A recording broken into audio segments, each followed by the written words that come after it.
Man at his birth is supple and tender, but in death he is rigid and hard.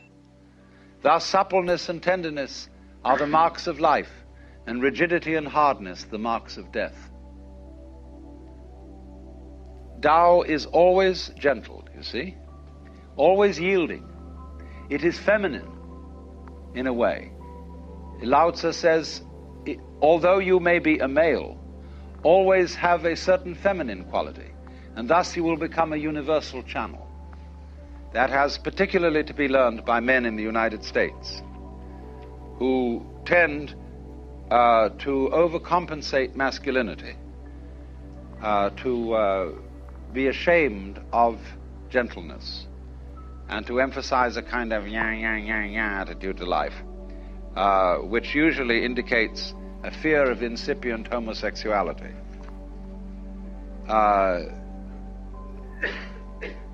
And as a result, we have a lot of misunderstanding between men and women, because each one is so busy being their particular sex that they have nothing in common. So this idea then is the strength of gentleness. And of course it is ultimately on this philosophy that the Japanese worked out the science of judo. Do is the way the Japanese pronounce Dao. Ju means gentle. Judo, the gentle way, whereby a strong man is alarmingly defeated by the use of his own strength against himself. But if, for a change, we would allow our feelings and look upon their comings and goings as something as beautiful and as natural and necessary as changes in the weather, the going of night and day, and of the four seasons, we would be at peace with ourselves. Because what is problematic for Western man is not so much his struggles with other people and their needs and their problems as his struggle with his own feelings, with what he will allow himself to feel and what he won't allow himself to feel. He's ashamed to feel really profoundly sad,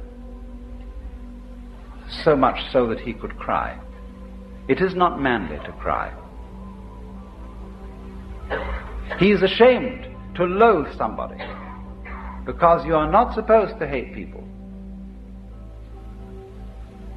He's ashamed to be so overcome with the beauty of something, whether it be a natural landscape or a member of the opposite sex, that he goes out of his mind with this beauty. Because all that kind of thing is not being in control, old boy, not kind of having your hand on the wheel.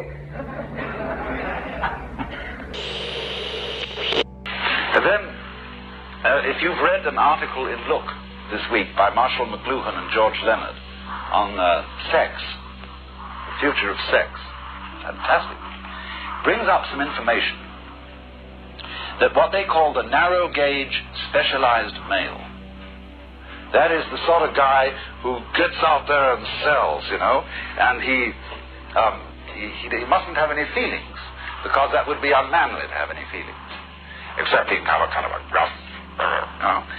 But so many of these men are like that. And it says that role-playing of that kind of male gives you ulcers and all kinds of complaints, and is more deadly than facing the bullets in Vietnam. And they all die before their wives, because they are engaged in the pursuit of a completely fatuous goal. This fatuous goal is the future, and it is symbolized above all by money. They make lots of it, and having much more than they can even think about, and they have no idea what to do with it, except make more, except invest it in bigger and bigger units of something.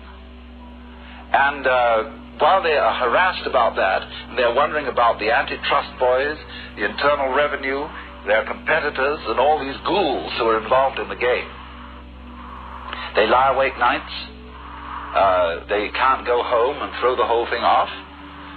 they have to get completely boozed. That's one way out. Or tranquilized, which is another way out.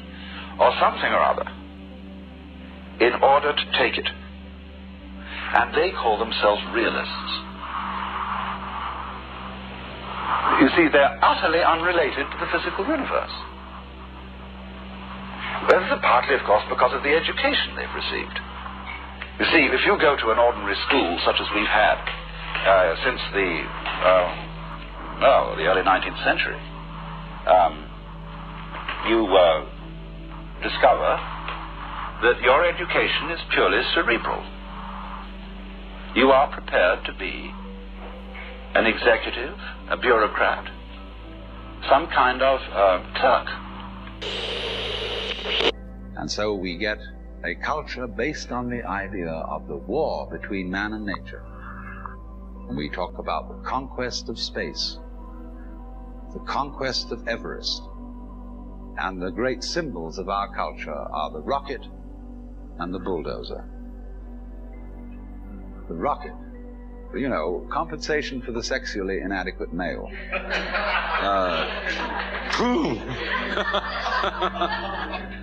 So we're going to conquer space.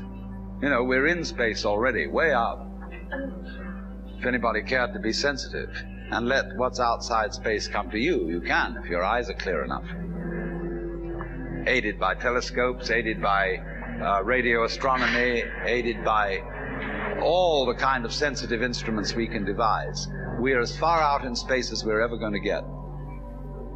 But, you know, sensitivity isn't the pitch. Especially in the WASP culture of the United States, we define manliness in terms of aggression. You see, because we're a little bit frightened as to whether we are really men. And so we put on this great show of being a tough guy. It's completely unnecessary. You know, if you have what it takes, you don't need to put on that show. You don't need to beat nature into submission. Why be hostile to nature? Because after all, you are a symptom of nature. You, as a human being, you grow out of this physical universe in just exactly the same way that an apple grows off an apple tree. But you know, men, especially in America, and I will say this also to men in England, are terribly uptight about coming on in a way that they're supposed to be feminine. They say skirts are for women, sissy stuff. But you know, if you're biologically male, you don't need to prove that you are. It's so strange to me how an enormous number of men don't seem to be able to realize that they're men unless they can in some way or through some sort of medium go vroom and come on with tremendous energy, very strong. See, that shows I'm a man. But if you're a real man, you don't need to show that at all. All you need to do to find out whether you're a real man is ask a woman.